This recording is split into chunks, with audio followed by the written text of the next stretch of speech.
Let's start the party.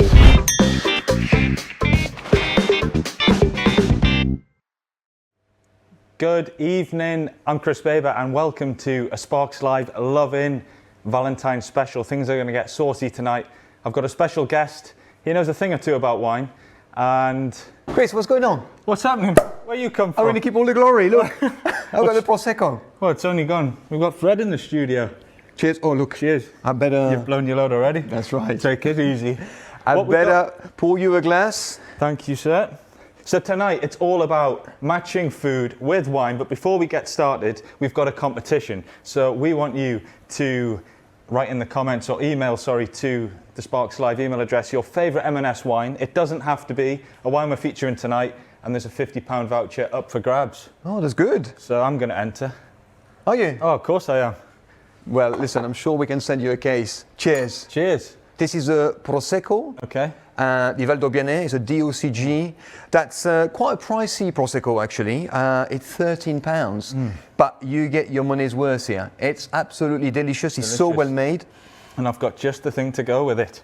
Smell this. Smell this. Ah, I could smell the rosemary. Smell something cooking in the oven.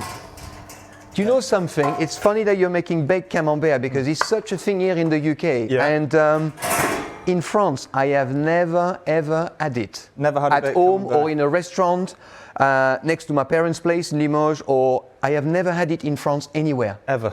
Ever. But you like camembert? I love camembert. But, you know, I mean, baked cheese like that, I mean, it's something that we do a lot. You know, you can do a fondue, for example, but in my house, in my hometown, in my family, this is not something that we would do.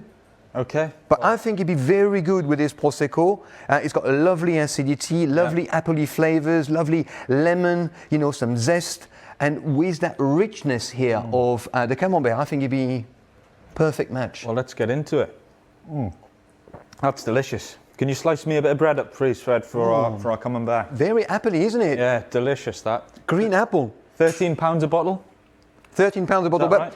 you know, it's interesting because Prosecco now has become a byword for bubbles, right? Yeah. People say, oh, yeah, I'll have a Prosecco. But there isn't just Prosecco as sparkling wine. There is champagne. There is champagne. I mean, let's speak about the obvious. Yeah. There's Crémant, for example, which we do very well on Marks and Spencer. Got a lovely Crémant de Bordeaux, lovely Crémant de Bourgogne. Fraction of the cost, just a £9. I think some of their bottles are £8 or £9 a bottle. Very, very good value for money.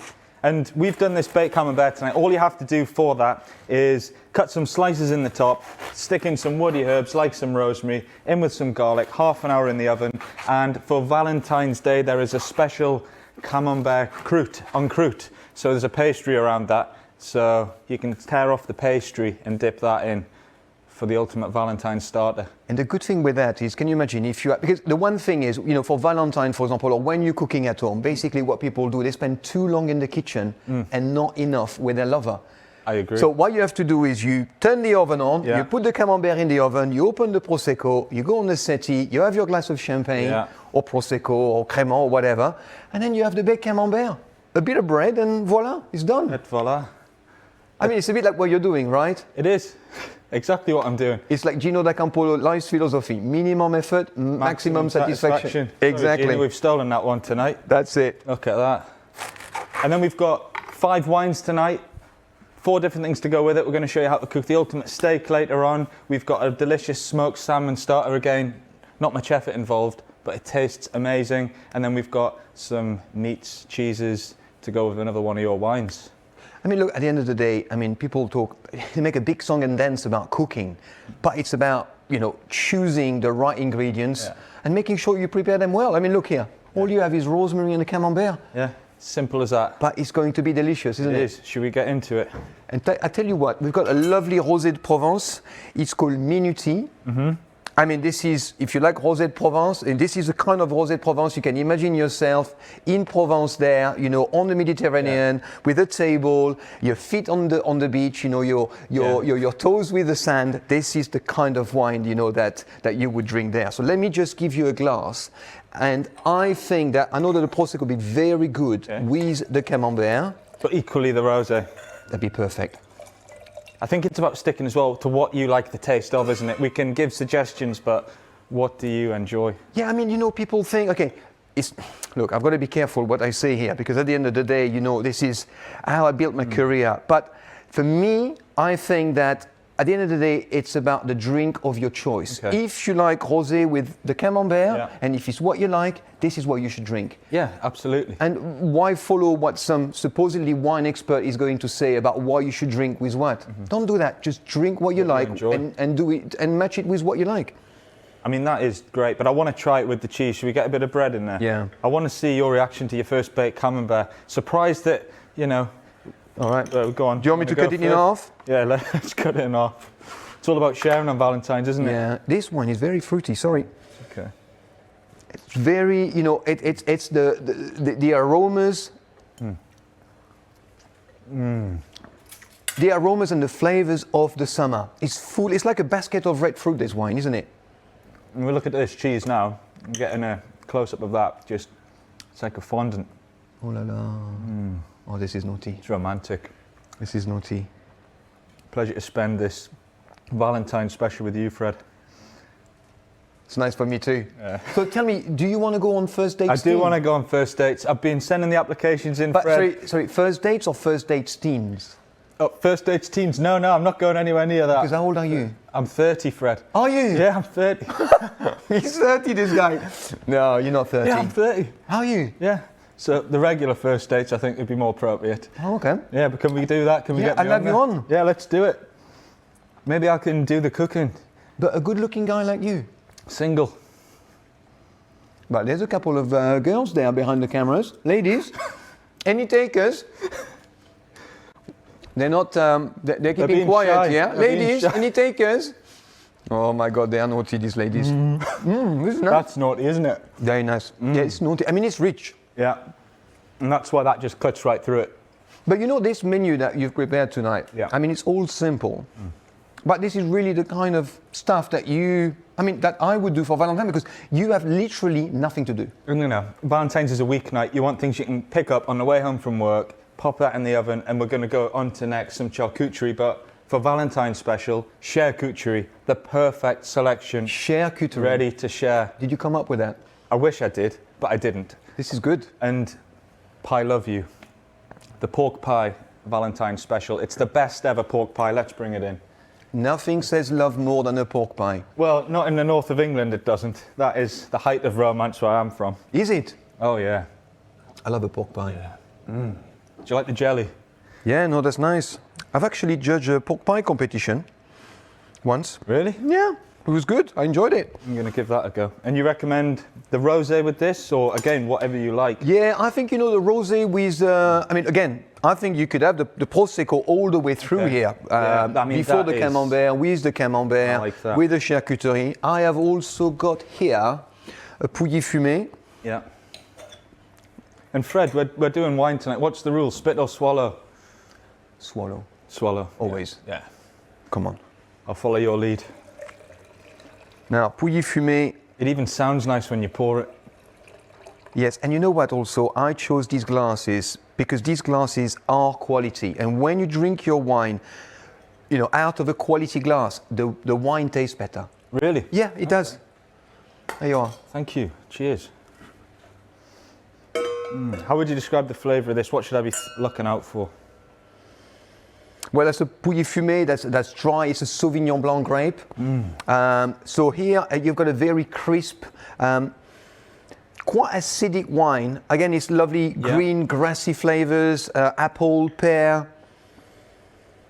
And it should go well with our meats. Touch of gooseberry. I really like that, and I love this colour, this light gold colour you can see here. And as you can see the legs here of the wine. That's what we call the legs of the wine, and it's basically shows how much alcohol there is in the wine, and you can see, that wine is a serious wine.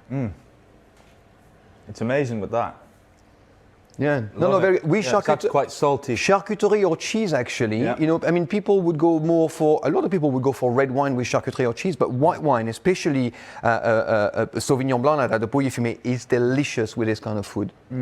But you see, you have already drunk it. I haven't. Yeah, I'm going to be on the floor by No, then. it's not that. Yeah. It's because I enjoy. Look, It's a bit like if you're having a date. You don't want to go straight for the kiss. You want to take your time. But the way that you enjoy the wine is by looking at it first. You look at the wine and you smell the wine. Because 50% of the pleasure of drinking wine is through your nose. The aroma. And you take your time, and when it's time, only when it's time, you drink it. Okay. And you savor it. It's a lesson in love. It's Valentine's Day. I mean, not today, but... No, we're getting close. And if anyone's got questions for Fred tonight, please do get them in. I'm sure loads of you are dying to ask Fred about his Valentine's secrets. This is lovely. Can you actually smell all and taste all these flavors here? The gooseberry, the apple, the lemon zest. It's even got a little bit of peach in there, peachy apricotty. Yeah, it really has. And Helen wants to know, would this work with brie? What would you recommend with the brie? Yes, why not? Yeah. Why not? Either or. But take your time. Yeah, take it slow. Take it slow. That's what I'm learning. Any question there? There we are. Alana has asked for a shout out. Hello, Alana, how are you? Big kiss. Big Valentine's message. Cherry pie. I've been told champagne to cut through the fatty food. Yep. I mean, there's one thing with champagne. If you don't know what to order and you're in a restaurant, order champagne. Okay. And you know, sometimes you don't have to go for the fancy stuff that's going to cost you a lot of money. Just order the house champagne. Mostly champagne is well made. And it'll go well with pretty much everything. It will go with everything, and you can have it in the fridge. I mean, one thing at home, I always have a bottle of Cremant at home in the fridge. Okay. Ready for my guest. Because sometimes you don't want to open an expensive wine, or you just want to have just a simple wine. You open it, it costs £9 per bottle. Try the Cremant Bordeaux from Marks. Yeah. It's delicious. Delicious. Yeah. Perfect. Any more questions coming in? What Cremant would you recommend? Paula, as I said now, the Cremant de Bordeaux or Cremant de Bourgogne. The difference between the Bourgogne and the Bordeaux is that the Cremant Bourgogne has all the pretty fruit of Burgundy. As for the Cremant de Bordeaux, it's a bit like the Bordeaux wine. It's a bit more serious, but I love the naughtiness and the fruitiness of the Burgundy Cremant. Delicious. Yeah. And your top tips, you're now involved with M&S Wine very heavily, and you're giving all these recommendations all the time on the M&S Instagram, aren't you? So yeah. Stay up to date with that is all we can say. That's it, yeah. Fred, Prosecco or Champagne? I mean, look, this Prosecco is delicious, I have to say. It's very, very good. I think you've got to be very wise with the choice of Prosecco. Yeah. And I think that, something like that that's very well made, that I like. What I don't go for with Prosecco is the one that are on the off-dry, who are too sweet. That is not for me. No. But for some people, it's what they like. What's your palate like? That's it. That's the key. But otherwise, as I said, Cremant, you can have some Franciacorta, which is sparkling wine from the north of Italy, which are delicious. Look, I'm just going to be talking all night. No, that's great. And one question there. Let me have the pork pie. You have some pork pie. If you're having Chinese food, is there a particular wine you would have with that? Again, I would go with anything that you fancy. If you fancy this Chateauneuf Du Pape, for example, here, which people would tell you, don't do that. And you feel like it and you like it, go for that. Some people would say, right, maybe it's more going for a spicy wine, maybe some wine, for example, from Alsace or maybe from Germany, maybe something from the New World, from New Zealand, that's more this passion fruit flavors, this exotic fruit flavor, go for that. Perfect. Okay, we're going to lead on nicely to another, that is a good pork pie. That's going to be... This is quality, huh? I Love You in stores for Valentine's Day. I think it comes out on the 8th, and it's the best ever pork pie. But we're going to do something you can put together really easily, like a little Valentine's snack or starter with smoked salmon, a little bit of toast, a little crostini. So if you could start getting a bit of toast going, Fred, that would be amazing. So, gas is on. Somebody has asked a question. Brandon has asked, does using a decanter make much of a difference? It does if the wine needs opening up. And basically what it does, it oxygenates the wine and it allows the oxygen to go in the wine and release all the aromas and the flavors. Okay. So it's something that you would do for a wine that's not opened up, that's too young, or maybe a wine that's just been in bottle for a while, you've had in the cellar, and you just want to give it that lease of life. And how long would you do that before you serve it? Day before? Half an hour to an hour. Oh, right, okay. No more than that. But not more than that? I mean, you could go up to 2 hours, but half an hour to an hour is really the optimum time, yeah. Perfect. Right, let's get a little bit of cooking done. Listen, I'm going to give you a glass. Oh, let me just go to the cellar. Yeah, go to the cellar, down the stairs. There we are. Fred's disappeared. And Jill, wants to know, Fred, when you're back from up the stairs. I couldn't help it. I had to do that joke. Hang on, I'll because just I think pop it's very down as funny. well. I'll go and get some. I'm coming back. Best Spanish wine. What's your favourite Spanish wine? Ribera del Duero. Okay. I mean, this is just beautiful. When it's well made, this wine, I mean, this is quite something. The real deal. Yeah. So I've got a Chardonnay here from the Roussillon. Yeah. Roussillon is one of actually, it is the biggest wine region in France. And this is a Chardonnay, so it's not a wine that's produced there traditionally, but over the years, you know, new producers have emerged, and they've planted new vine and they tried new things. And the good thing is that because of the climate there, it's very, very hot in the Roussillon. Take your time, yeah? No, I'm taking my time. Take it slow. I'm having a look, having a smell. Oh, that is a good aroma. This is lovely and peachy, lovely and apricotty. Yeah. It's like the sun in a glass. The sun is shining in this glass. And why do you think this is going to go well with our salmon crostini with the crème fraîche? Because I said so. Okay, well, that's Because I what more do we wanted to need? go with, you know, perfect. And to make that, we've got some ciabatta just toasting away. You can use any bread you like. A little bit of crème fraîche, touch of France, and then we're going to use some horseradish because this goes really well. The recipe is up on screen now. A little bit of horseradish goes well with seafood, especially smoked salmon, as much or as little as you want. We'll put a little bit of dill in there. You could use parsley, chives. You know what I like about this recipe? It's so simple that it's a bit like ratatouille. Anyone can cook. Anyone can. Anyone could do it. I think there should be no barriers to eating good food and drinking good wine. You don't need to be the most. What was it like for you growing up when you were a kid? You know, I grew up in the north of England, and What were you eating? like people think I must have came from like a real foodie family with spices from childhood. It wasn't. It was spag bol. It was normal, everyday food, kind of cooked from scratch. But you know, it was still parmesan out of a dry shaker. We didn't have fresh parmesan, and There was no parmesan in my house. The first time I had parmesan, I was in the UK. I must have been, because I came here when I was 20. And from the day I was born to the day I left my house, my parents' house at 20, we had every single day a three-course meal, lunch and dinner. Wow. Cooked from scratch. Yeah. It was either my mom or my dad who would cook. Yeah. And the repertoire of my mom and dad is just incredible, the kind of stuff they could cook. So if you think of the répertoire de la cuisine from Escoffier, they can cook this from front to end. And they can cook every single recipe. But it's the way they don't do the exact recipe of Escoffier, but they would just do their own take on, for example, a blanquette de veau or a coq au vin, for example, or all traditional recipes. And I never had mozzarella, for example, until I was, I think maybe 18 years old is the first time I had mozzarella. okay. Because where I grew up, all you had was French produce, French food. French recipes, French food, French wines. So to come to England when I was 20, 30 years ago, suddenly I discovered all these wines, all these different ingredients that I didn't know existed. But how has British food changed in the time you've been in England? It's been a revolution. Yeah. It's been a revolution. I mean, look, when I started working in the restaurant business, I mean, there was only a few restaurants that I was interested in working in, like La Tante Claire, Le Gavroche, for example, which was, you know, in terms of restaurant, they were like the premier ships of restaurant, right? And I wanted to go there because I was conditioned and trained to work only with the best restaurant. And that's the only thing I was prepared to do.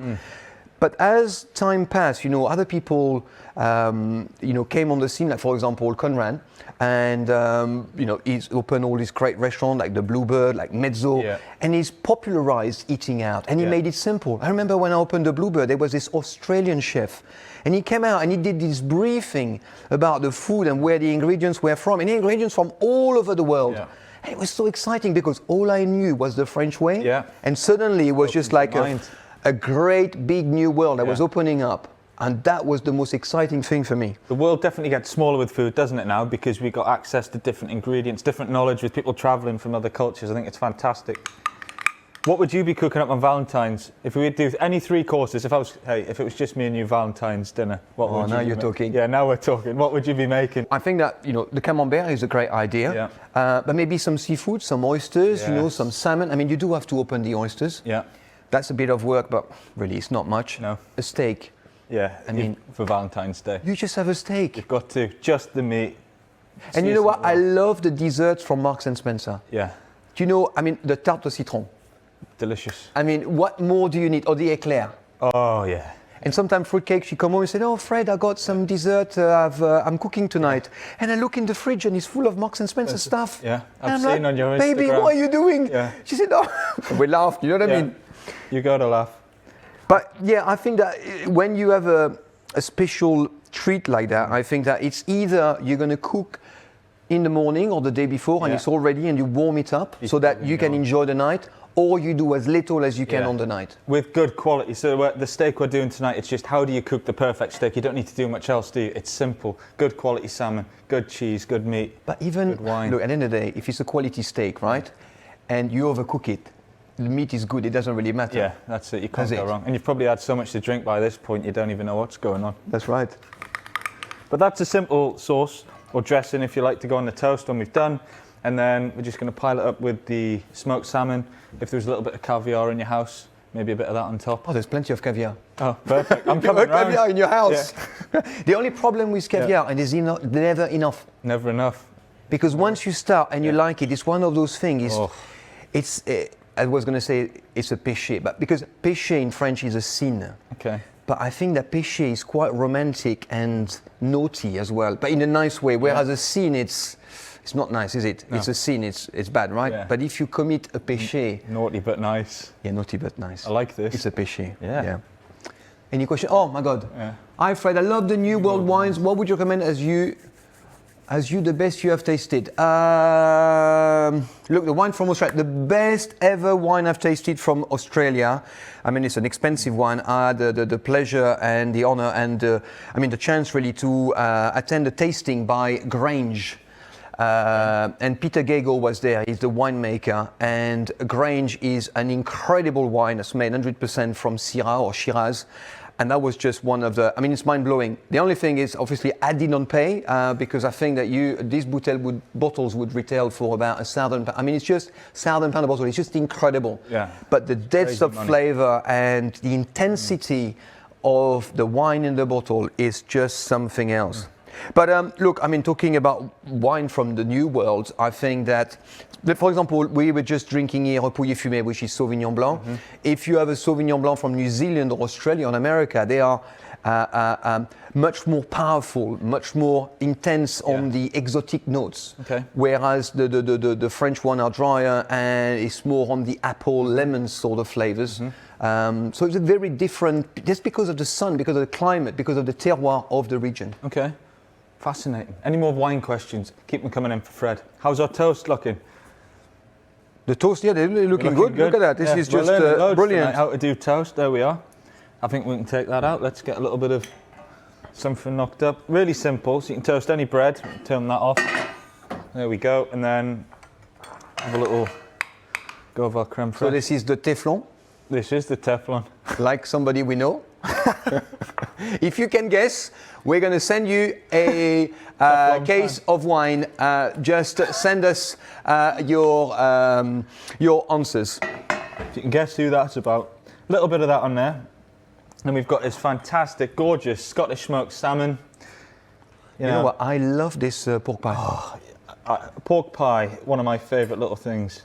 But you know the difference with this one, it's very porky. There's a lot of meat here. Yeah, that's what you want, especially on Valentine's Day. Plenty of meat. And then a little squeeze of lemon to cut through.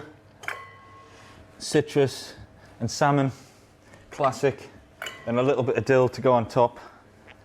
But again, super simple. And then somebody asked me a question, did your mum and dad teach you to cook? Well, they did, but not, they did not take me by the hand and teach me the ABC of cooking. Yeah. It was just watching my mum cook every single day. Pick it up. And my dad, for example, would do the duck every year. So he would go and buy duck. And with his friends, he would be in the garage and they would prepare rillettes and foie gras, they would prepare the magret, they would prepare the confit, or we would have a pig in the garage and they would cut it with all the friends. And then at the end of when it was finished to be cooked, after a day or two, then we would share all that meat together. Fantastic. Use everything. It was beautiful. So, and then I did a catering college when I was 16. So you learn how to cook, you learn about wine. Yeah. And because I was really cradled in this environment of food, food is such a pleasure, and it's the pleasure of the senses. So why would I deprive myself of pleasure? Yeah. And have bad food when I can have good food and I can give me pleasure. And that's the same with wine. If you drink good wine, you get more pleasure than with bad wine. Food's one of the joys of life.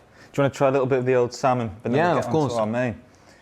Simple, good quality ingredients, nice wine. That horseradish is delicious. Very subtle, isn't it? Very subtle. I'll give that a go with your Chardonnay. So what was the name of Fred's favorite Spanish wine? Ribera del Duero. Ribera del Duero. If you look, if you type Rioja, R-I-O-J-A, and you go on Google or something, you will find it, and you see Ribera del Duero. Have a look, and then try it. Just buy a bottle and see how it goes. It's very good. Very nice. And if anyone wants some ideas for Valentine, we're talking about get your camembert in the oven, get your smoked salmon ready. That can all be done in advance. Get the wine open, and then now we're going to show you how to do the perfect steak. How do you like your steak cooked, Fred? Medium rare, depending. Medium rare. But I've given you a glass of Chateauneuf Du Pape, and I've given it to you now just to give it a chance to open up. It's a 2020, and that wine was £25 in store. Okay. It's now £15. Wow. So amazing value for money.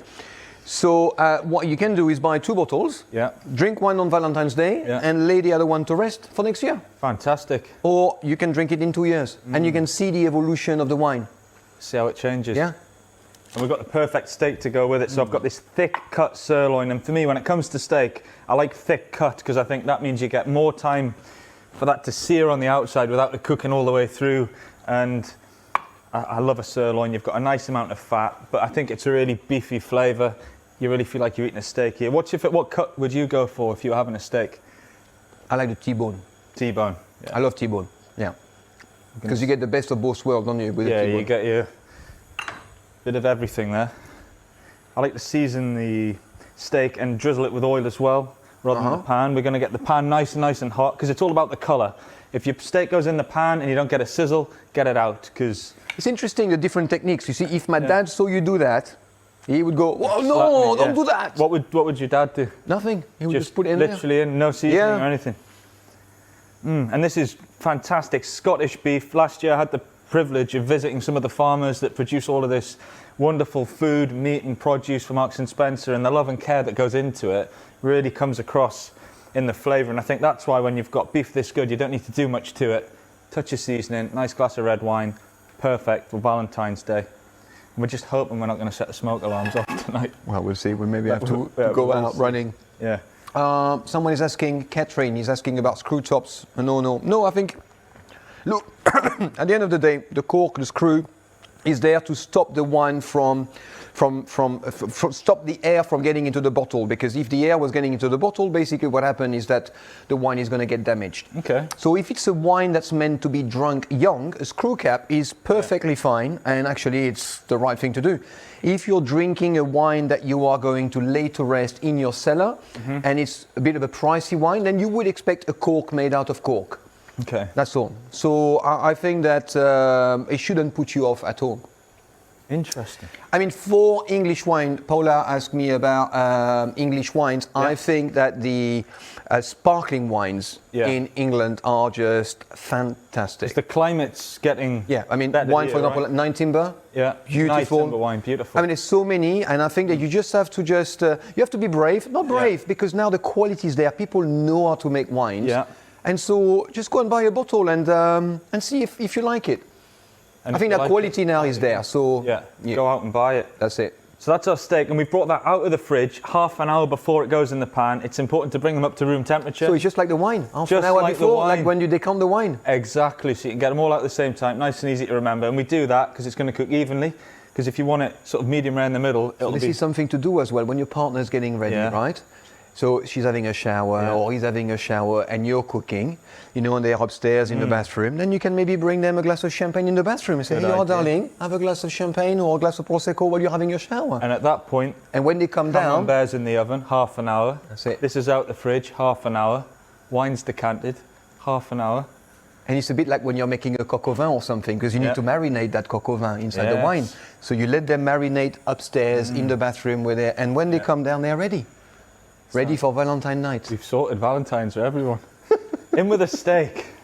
This is going to take 2.5 minutes or so each side, and then we'll rest it for as long as it cooks, because you want to get that nice, well, you want all the juice to remain in there. In we go. Lay it away from you so nothing splashes. We've got a bit of smoke on there. Couple of minutes. Let's get rid of that, give my hands a wash, and I'll have a little sip of this as we go. I think that the alarm's going to go off. Yeah, can I just check, did we disable the fire alarm? I know we're still live, but yeah, we have. Okay, we're all good. That's going to be We turn it off. Yeah, we've turned it off. Perfect. Health and safety is not respected here. It's fine, don't worry about it. And then with this, you know, you could do some M&S chips. Don't even have to go to the bother of making your own. Throw some chips in the oven or the fryer. Done. It's all about the beef and the red wine here, isn't it? Stephen Bennett is asking about, is there a better dessert wine to choose and how much in each glass for the guest? I think there are so many dessert wine. I mean, if you haven't had many and you're not quite sure, maybe try a Muscat. Because of the apricotty, peachy flavors. A classic, Sauternes, for example, from Bordeaux. You may be a bit more adventurous, but also depending on how much you want to spend. There is, for example, a wine called the ice vine, which is, you've got fantastic ice vine in Canada, for example, where basically the grape is harvested when it's completely frozen in the middle of winter, and then the grapes are pressed, but basically because the grapes are all shriveled up, you almost have no juice. So it's super, super sweet. And it's not a wine almost, it's like an essence of wine. It's fantastic. So again, there are so many that you can choose from that I think you have to be a bit adventurous and see for yourself the flavors that you like. Fine. I mean, look at the colour on this now already. That's what we're going for. And what you want to do as well, you've got this fat cap on the end. Just hold that down in the pan, crisp that up, render some of the fat out, and then you can make that edible. Yeah. But you can see the quality here because it hasn't reduced. You know, when you have a beef, hormone beef, for example, right? The thing just shrink down in size, you know, but this doesn't. It just stays whole. And then I've got 2 butters to baste this with. Obviously, we've got a French butter or a British butter. You're the guest, Fred. What would you like? I leave it in your hands. Okay. The reason why I say that is because I was reading the question from Mel, storing wine vertical or horizontal, like that. Always like that. Unless you're about to serve it, in that case, it can stay on the vertical. Down a little bit. Go, give that another couple of minutes. Shall we try? Yeah, we should. I mean, very smoky, this one, isn't it? It is very smoky, yeah. Oh, it's a real smoky essence, Fred. Take that down a little bit. Oh. I mean, this is like a basket of red fruit, the spice, the earthiness, touch of leather. The alarm is going off. Yeah. Wasn't me. It was me. Wasn't me. There we go. Don't panic. They're just getting excited. He was panicking. Yeah. Don't panic, it's okay. And Philippa wants to know, what would I serve with the steak? So for me, you know, you could do bread, you could do some chips, or just a simple rocket salad with some shaved parmesan. Just keep it simple. I think that's the key, isn't it? Yeah. What would you serve with your steak? What would you like with it? That's perfect. Yeah, just I really don't like to do too much effort when it's a special dinner like that. Exactly. And the red as well, that just complements it. And we've got some sweet treats as well tonight. And this wine, I mean, this wine is 15.5% of alcohol. Wow. Look at that. 15.5%. I mean, so 1 bottle between 2, that's it. That's it. You're going to have a good night. You're going to have a very good night. I'm starting to get some lovely colour and caramelisation on the other side of that beef. Obviously, you could do this on a barbecue if you wanted to cook outside for Valentine's Day, but... Yeah, no problem with the alarm. No, yeah, you don't have any problem with the alarm. So when am I coming on first dates, Fred? When can we sort this out? Anytime. I mean, I thought you were so young that I was going to have you on teams. The teams? No. 30 years old. It's all the good food I'm eating. Keeps me looking youthful. You're like a Gary Lineker. You're going to be 60. You're going to still look like that. I hope so. Yeah, you will. We'll see what happens. Lucky you. Yeah. Because look at me, all the wrinkles everywhere. You know, that's it. Don't be silly, Fred. It's gone. I'm 50. I just turned 50. Happy birthday. Thank you. You have a good time? Oh my God. How did you celebrate? We went to Paris with fruitcake and we just ate and drank for 3 days. What was the best thing you ate on your 3-day break? Best thing I ate was, I had many things. Like I had some riz de veau with some homemade French fries in a restaurant called Chez Georges, Rue du Mail.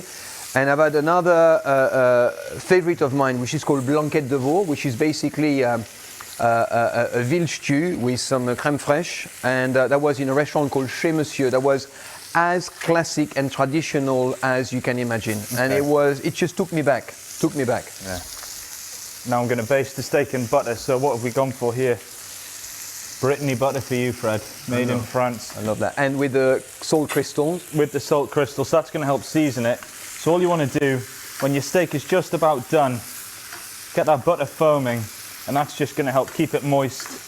And somebody is asking about the gas. Do you have it on high, medium or low? That's on like a medium to high, but it was on a very high before and the flame went off. Show them because this is very important to get the butter like this. You see, have a look at if you can film the butter. Camera. It's like a brown. This is very important. Look how it's frothy, isn't it? Yeah, foaming. And this, it's quite a lot of butter, but this is a treat. It's Valentine's Day.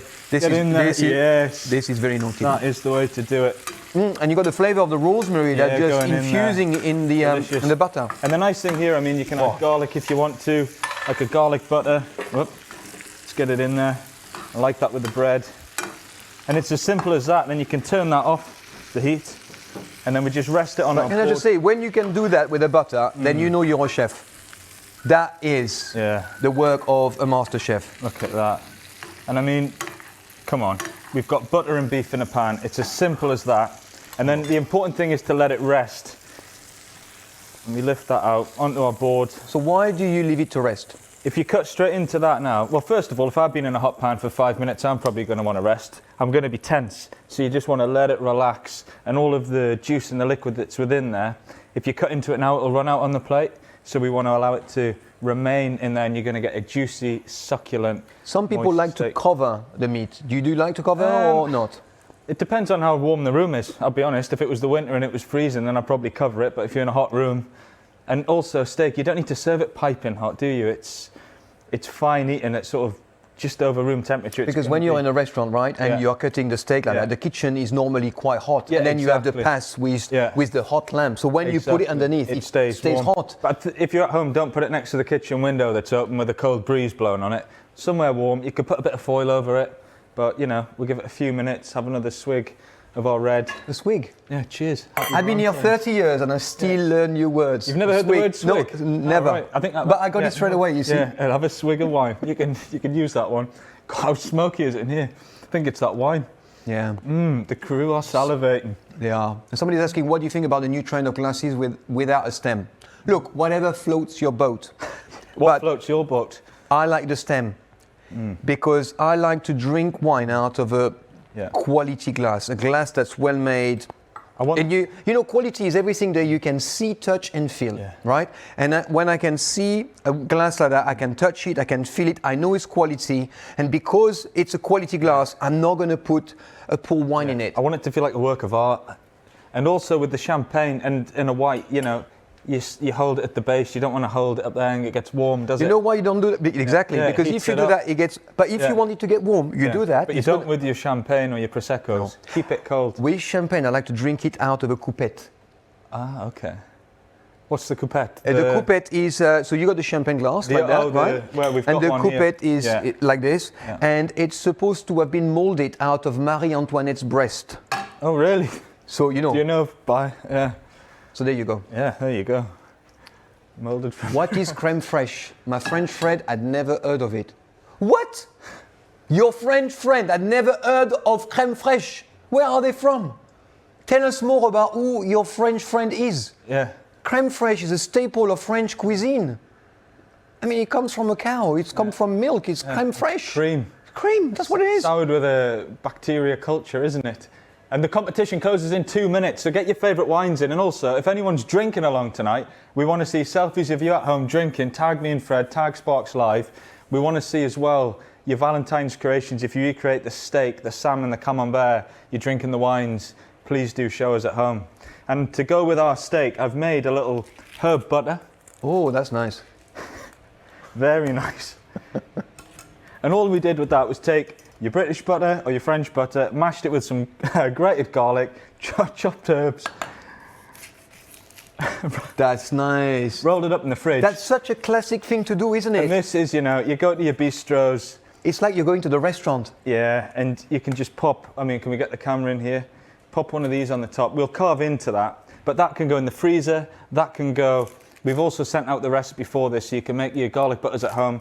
And also even just put that on some bread, you know, you can't go wrong. Let's. That's lovely. Lovely, Chris. It really makes you feel like you're in a restaurant, doesn't it? And when it comes down to carving steak, you always want to go against the grain for the most tender bite. If you cut sort of along the grain, you get long, thin, well, the grain's going that way, so it's long and chewy, but if it's short, then you bite straight through it and it's tender, but, you know, look at this. Somebody is asking, are you tipsy, Chris?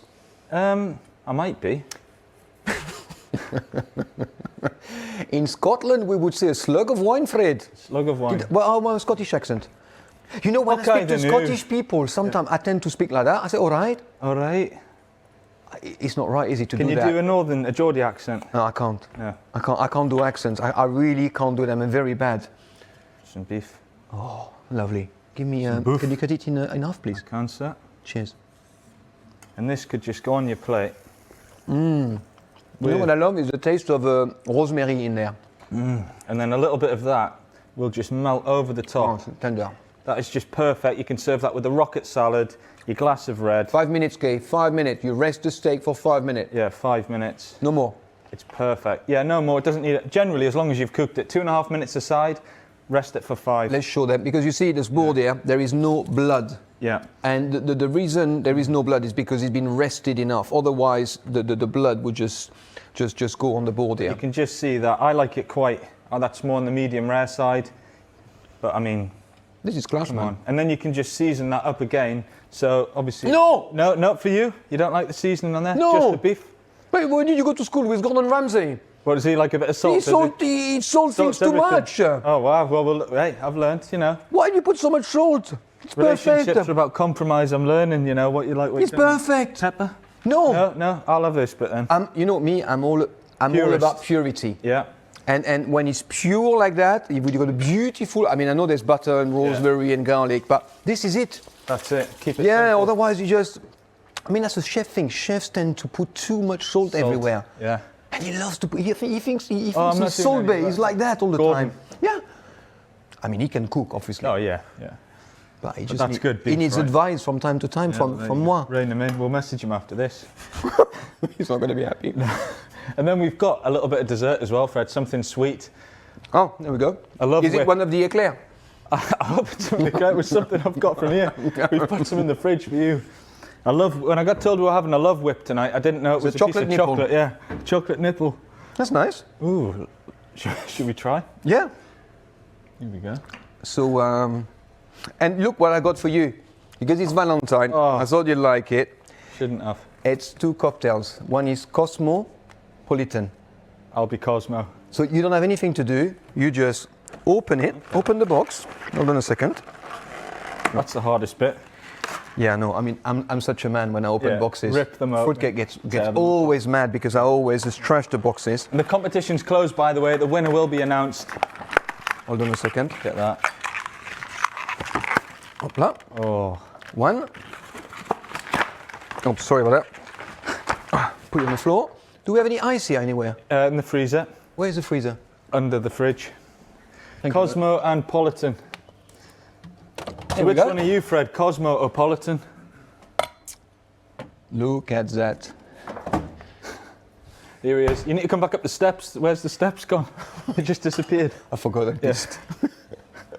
Oh, there's a bit of broccoli here. Yeah. You got to get your greens in 5 a day. Yeah. It's an easy way. Okay, you wanted the Politan, no? Or you wanted the Cosmo? I wanted the Cosmo, I think. All right, but you can mix these together as well, I believe. And I got you a gift as well, Fred. Did you? Look at that. It's like a Merlin. From Truffles with Love. Oh. This is love, isn't it? This is getting dangerous, this cooking live with you. From Truffles with Love. Oh. Available in your local M&S right now. You're sweet. Thank you. Pleasure. Hold on a second. Let me just give you your cocktail. Is this the glass you're talking about? Yeah, the coupette. Marie Antoinette. Breast. Are you a leg or breast man when it comes down to chicken? Both. Both. You wanted this one. Oh yeah, perfect. What about you?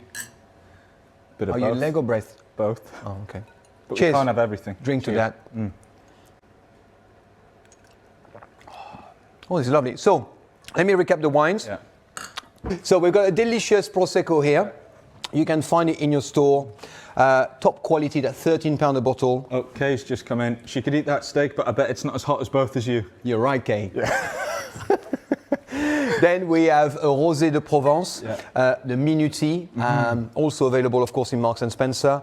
We've got a delicious Pouilly Fume, which is Mathilde de Favray 2020. Then we've got this 2020. I've got to read it. La Colline au Fossile, Chardonnay from the Roussillon. And here we've got this delicious Chateauneuf Du Pape. Remember, it's £25 a bottle, down to 15. So go and buy 2 bottles, drink 1 bottle on Valentine's, and lay the other bottle to rest for a year or 2. Okay. But this cocktail here, where is my glass? Is there. It's very, very good. Would you like a bite of my love whip? I'll bite your nipple. It's not the first time. This is nice, actually. I love the cream inside. I didn't try it before. Like the cream in there. Cheers. Happy Valentine's Day. Well, that was fun. I'll come back again. I really enjoyed that. Yeah. What's this? Bundy. I love to hear French pronounced stotty. Stotte. Stotte. Stotte. Geordie food with a French accent. There's a new book. All right. It's like Totti. Totty and stotty. Totti and Cheers Stotti, to yeah. that. All right. Competition winner incoming. Drum roll, please. Oh. This is very nice, this cocktail. You know what? Fruitcake is going to love that. Yeah. She loves these little things in little boxes like this. You know, girls, they love this kind of stuff. Yeah, little. And you know, and for Valentine, you got to have chocolate. Girls, they love this kind of stuff. Yeah. It's nothing, really. You go to Marks, you pick this up, you give it to them. You've done nothing. A little goes a long way. Yeah, but it's important because it's the little things how in do life. people know you love them if you don't tell them, if you don't show them? Yeah. From Truffles with Love. I mean, that says it Written all. on the box. That says it all. And Andrea Reid, our competition winner. Yeah, Andrea, well done. Woo! Cheers. Well, Chris, this is it. This is it, my friend. Well, thank you very much. We really enjoy doing this together. I'm sure we'll come back and do some more. Absolutely. So, cheers. Happy Valentine's Happy Valentine. Day. See you next time.